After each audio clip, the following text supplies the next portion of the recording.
కంచిపట్టు చీరల సామ్రాజ్యం తెలుగు ప్రజల షాపింగ్ ప్రపంచం వారాహి సిల్క్స్ కూకట్పల్లిలో ఏప్రిల్ 4న గొప్ప ప్రారంభం. ఒకప్పుడు హైటెక్ సిటీ కట్టాను, ఐటీని ప్రమోట్ చేశాను. ఇన్ఫర్మేషన్ టెక్నాలజీ తెలిసేది కాదు చాలామందికి.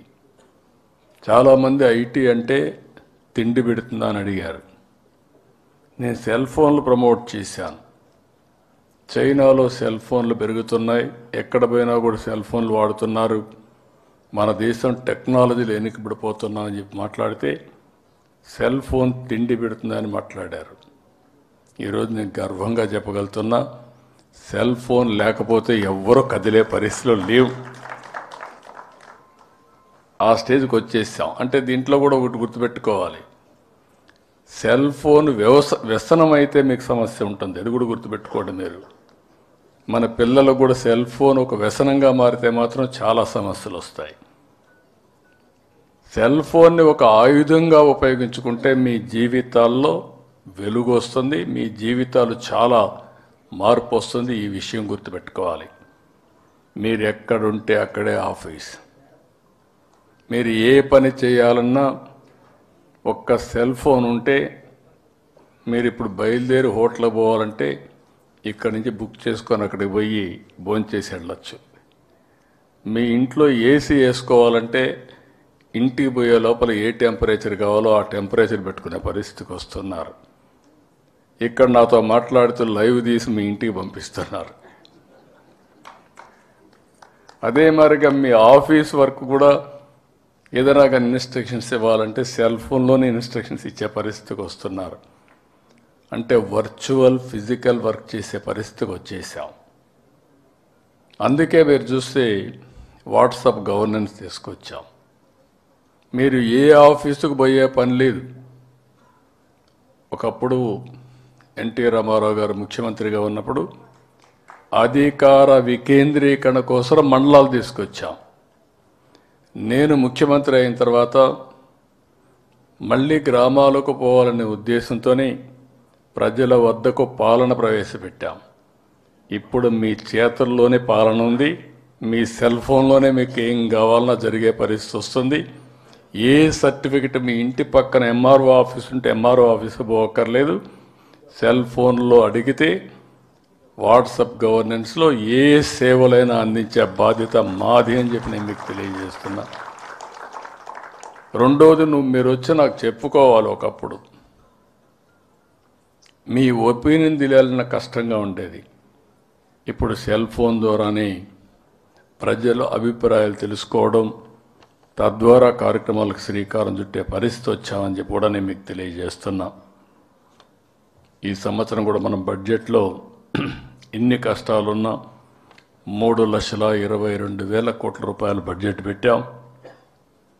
ఇంత మునిపే వారు చెప్పినట్టు రాజపూజ్యం, అవమానం గురించి చెప్పాల్సి వస్తే గడిచిన 5 సంవత్సరాల్లో ఈ రాష్ట్రంలో అందరికి అవమానాలే.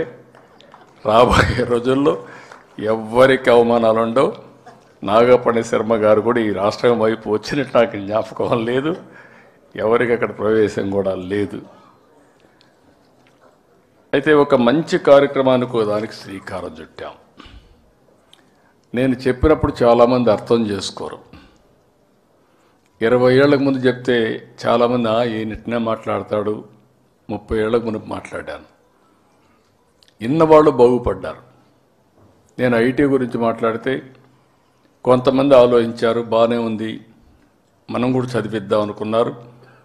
చదివించిన వాళ్ళ పిల్లలు వివిధ దేశాల్లో ఉంటూ వాళ్ళు డబ్బులు పంపిస్తే ఇక్కడ హ్యాపీగా పేరెంట్స్ అంతా కారులు పెట్టుకొని మెరుగైన జీవన ప్రమాణాలతో బతికే పరిస్థితికి వచ్చారు. ఆ రోజు హైటెక్ సిటీ కట్టా. ఇప్పుడు నేను మాట్లాడేది క్వాంటమ్ వ్యాలీ, ఆర్టిఫిషియల్ ఇంటెలిజెన్స్. ఆ రోజు హైటెక్ సిటీ, ఐటీ, ఇప్పుడు quantum computing and artificial intelligence. అంటే మీరు గుర్తుపెట్టుకోవాల్సింది, మన తెలివికి అదనంగా ప్రపంచంలో ఉండే మేధావుల తెలివితేటలన్నీ ఉపయోగించుకొని మనం చేసే పనికి నిర్ణయం చేసే పరిస్థితి వస్తుందంటే అది ఈరోజు ఆర్టిఫిషియల్ ఇంటెలిజెన్స్ అని చెప్పి కూడా నేను మీకు తెలియజేస్తున్నా. ముద్దబ్బాయి కూడా ఏగాని ఉపయోగించుకుంటే ఎక్స్ట్రాడినరీ స్టూడెంట్గా తయారైపోతారు. ఆ పరిస్థితికి వచ్చేస్తున్నాం. అంటే నిర్ణయాలు మారి రాబోతున్నాయి. ఈరోజు మాకు ఏది తెలియదని అనుకోవాల్సిన పని లేదు. మీ సెల్ ఫోన్లో అడిగితే ఏఐ ద్వారా చెప్పే పరిస్థితి వస్తుంది.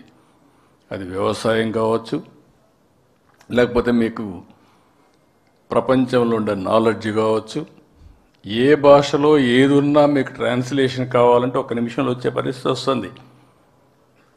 ఒకప్పుడు ట్రాన్స్లేటర్ కావాలి. ఇలాంటివన్నీ వస్తున్నాయి. ఇవన్నీ ఇంతవరకు నేను చాలా ప్రయత్నాలు చేశాను, చాలా ప్రయోగాలు చేశాను. ఈరోజు నేను ఆలోచించేది ఒక మహత్తరమైన కార్యక్రమానికి శ్రీకారం చుడుతున్నా. సంపద అనేది కొంతమందికి పరిమితం కాకూడదు. సంపద ప్రతి ఒక్కరికి అందుబాటులో ఉండాలి. ప్రతి ఒక్కరికి మెరుగైన జీవన ప్రమాణాలుంటే అదే నిజమైన సమాజం అని చెప్పేది నా ఉద్దేశం. అందుకే ఈరోజు నేను సుమన్ టీవీలో మీ పర్సనల్ అండ్ బిజినెస్ ప్రమోషన్స్ కోసం కింది నెంబర్కి కాంటాక్ట్ చేయండి.